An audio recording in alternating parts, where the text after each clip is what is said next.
asalaamaaleykum mbokku internetu Mak TV mbokku internetu li nga xamante mooy Dakar Instant ñu ngi fi nga xamante ne tey di waxtaan ak ñi nga xamante ne démb ñu amoon problème bi nga xamante moo amoon xewoon fële sa gàddaay suñu diggante ak ñu ma takk day papa maa ngi lay nuyu. waaw leen fay bu baax di leen sant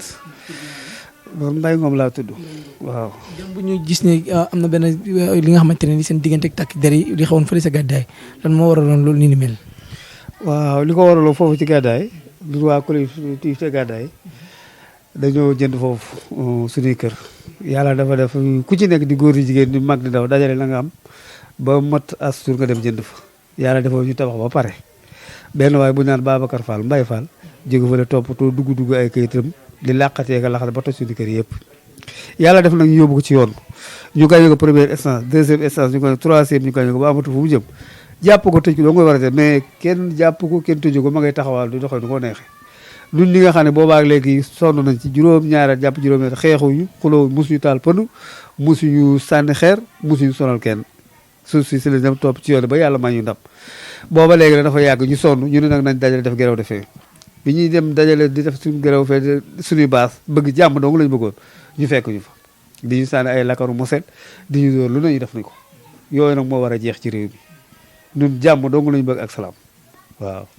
ci nga jëlee sa blessure bi wala. waaw ci laa jëlee blessure xam nga blessure bi ñoom biñu defee benn bolok di ñëw ci base tante bi dina tante bi daanu biñu dikkee ba ci tante bi mbooloo mi toogee ci tante bi ñun ñu taxaw bëgg jàmm di leen def leen tànk ñu waxtaan bu ñu waxtaanee mën nañ ko wàcc ci jàmm ak salaam ñun jàmm rek lañu bëgg fi may doxee ci diggante bi di wax ak commandant bi naan ko taxaw leen def leen tànk daañu mën a waxtaan affaire mën naa wàcc sax ci jàmm ak salaam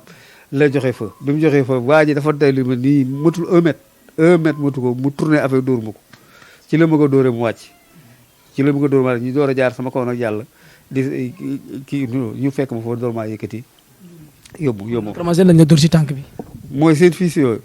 waaw moom lañ ma dóor ci tànk ma daanu fii lañ ma ko dóor heureusement sax dafa koy waaye bu doon ci suuf dana gën a garaaw waaw yàlla baax na. blessure bi yow kese la wala tamit am na ñoo xamante ne blessé nañ foofu. bari nañu blessure yi bari nañ ñooñu fa jàppoon bari nañ dégg naa sax ñooñu fa jàppoon bàyyi nañ leen waaye yooyu moo mën a ñàkk ci yow xam nga nit ku ñuul mën nañu naxante di négocier di masla di arrière waaye nit ku ñuul gaynde la bis bu demee ba sës ci seen kaw lañ jëm nañu moytu loolu ñu dindi ko ci réew parce que collectif yëpp léegi booloo nañu nekk benn te buñ booloo nekk benn wëlbatiku jëm si kooku réew mu tas la nañ ko moytu nañ jéem a taxaw ci gàddaay réglé ko ak yeneen suuf yi mu jeex moom moo gën bal muy ëpp loxo. maa ngi lay nuyu. maa ngi lay fay. tur bi nan la. Maam Diarra Ndiaye. démb bu ñu gis ngeen am jàmbar ak li nga xam ne mooy waaye takk der yi seen grève de faim bi ngeen doon def lan moo indi loolu. lan moo indi lool mais dañoo soxla woon seeni kër ñu doon def grève de faim foofu man may jaay ndékki ci côté bi léegi nag bi ñu ñëwee di jaay ndékki noonu ci côté bi ñu sànni rakkala majeur bi benn paa ci tànk may dimbale paa bi di ko mepp pour indi ko sama wetu place léegi nag ci la ma policier bi padd sama tànk bi daal di dagg léegi après ci laa ko gi mu ne ma bàyyil ma ne ko du ma bàyyi dama koy dimbale léegi ci la ma yow da ngaa dëgër bopp après ci la ma jël ci biir place bi dugal ma ci oto bi ne ma da ngay dem comme que da ngay jaay reewande ma ne ko fi li amul jaay reewande parce que danga maa gaañ sax ñu dem ba police ba léegi nag ñu ne leen nañ ma yóbbu pour faj ma nanguñu maa faj ñu bàyyi foofu man yéen nekk fa ba 22h fa laa boobu laay doog quitté police ba ma quitté 22h ci laay doog a dem faju déedéet man sama yoon nekku woon ci affaire bi man damay jaay foofu ndékki sama yoon nekku woon ci affaire bi waaw dama doon jaay foofu ndékki rek léegi après paa bi duñ ko dóoree ma réclamé mu daanu boobu laa ko doon jàppale léegi policier bi nag bu ma jàppee ba yóbbu ma ci oto bi dafa njëkk a xotti sama yére léegi bu mu xottee sama yére sama mag bi sànni ma beneen robe bu mu soloon ndax suy ñëw xëy si day indi ñaari yére ndax day tilim suñuy wàcc ñu changé léegi si la ma sànni yére bi ma sol yére boobu ci laa sol robe bi ñëw foofu ci gannaaw bi nga gaañu tamit bàyyiwuñu la pour sapeur mën laa faj wala waaye déedéet dañ na ma da ngay dugg ma leen sama tànk ñu ne ma da ngay dugg far foos ak ci la ma xale bu góor bi jàpp ñaari policier ñoo ma jàpp ñu jëlee ci biir mbaar mi yóbbu ma te faju ma foofu laa yendu ba 22h laay doog quitté foofu diggante boobu ndax am ñàkk na ci deret bu bëri wala waaw nàcc na moom macha allah nàcc na ma fomp ko waaw wax dëgg yàlla ba pare sonn nañ trop ndax fi ñu nekkoon dafa xat waaw ñoom bi ñu demee lan lañ wax moo tax ñu yóbbu waxuñu dara lu tax mu yóbbu yow lan moo la indi lan moo la kii da ngeen doon kii da ngeen doon nu ñu koy waxatee sax da ngeen doon grève de faim ma ne ko man grève de faim wu ma gaañu maa grève de faim man dama doon jaay ndékki fi ma doon jaay ne paa bi ma doon dimbale moo indi ñu gaañ ma nii ba pare yóbbu indi ma fii man loolu laa ko wax mais interview loolu laa wax kooku policier bi kon yow daal da nga doon dimbale nit ñoom ñu boole ma ci mu ne ma yow kon loolu indi fa da nga ba ma ne ko bokkuma ci mu ne ma lekk nga suuba léegi ma ne ko ñun duñu teel a ndékki dañuy bàyyi ba midi ndax waa entreprise bi suñu ñëwee ba midi c'est la ñuy soog a kii ñun ndékki ndax mënuñu tàmm teel a ndékki suba teel tàmmuñu ko démb tamit kenn ci sa morom jigéen ñi policier bi jiital ko ba ma ba dóor ko taatu pistolet bi. waaw loolu yëpp sama kanam la maa ngi jiitlante topp si ginnaaw maa soloon lu rouge li ak benn baa bu vert waaw maa soloon yére bu rouge boobu nag la xotti waaw. ndax xam nga comme ñun ci journaliste yi saa nit ñi dem naan ñoo ko fabriqué. waaye yow mi nga xam ne fekkee nga ko. moom lan moo tax policier bi ba ma ko dafa bañoon a dugg wala. bañul woon dugg de bañu woon dugg dafa egsi ba si buntu bi ñu bu wax ko si buntu bi faaram bi dal ci buntu bi te bu moytuwul nag faar bi dina am problème.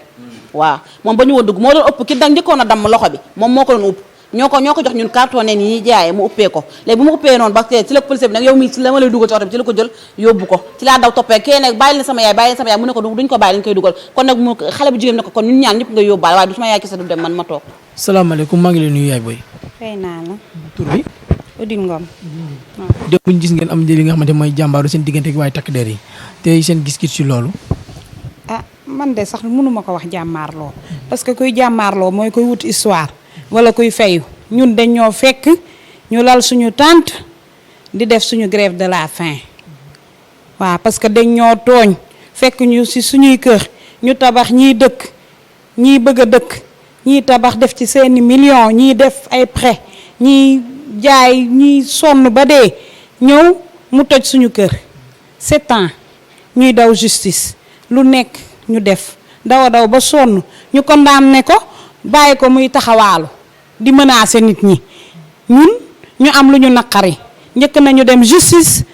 def na li muy def ba léegi fajul suñu soxla léegi ku am lu la naqari yow sànni woo defoo dara tooñoo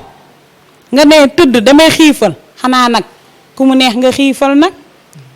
ñu tëdd xiifal ñu fekk ñu fa ak seeni lacrymogène dañ ñoo dóor ba pare matte ñu dañ ñoo dóor ba tas ñii ñu jàpp leen di yóbbu ci auto police résisté wuñu suñu xoolee image yi dinañ gis résisté wuñu ku résisté wul nag bàyyi ko mu yëgal boppam yow nga bubax ko ba faaram dal foofu te duñu faj ba pare jëlaat taatu fusil bi dóor ko ci taat nga def ne loolu image boobu sax xanaa kooku nag dañ ko war a sanctionner mi ngi def liggéeyam mais ni mu ko defee baaxul dañ ko war a sanctionner ñun ñu fautif ñu ñuy sanctionner pour quelle raison ñëpp la ñu gaañ man maa ngi nii sama loxo sama tànk bii moo foxoj heureusement démb damaa mujj a daw ci benn sama baaraam bi heureusement damaa daw ci kër fekk benn femme mu may ma karité may ma xorom ci laa jël benn morceau bi ma jëloon ma takk ko noonu laa yendoo fanaana ko fi mu toll nii sama tànk bi day crampe mënuma ko lem lu yàgg su yàggee dama koy kii waxatuma ñeneen ak ñeneen ñu blessé nañ ñu delloo suñu kër yi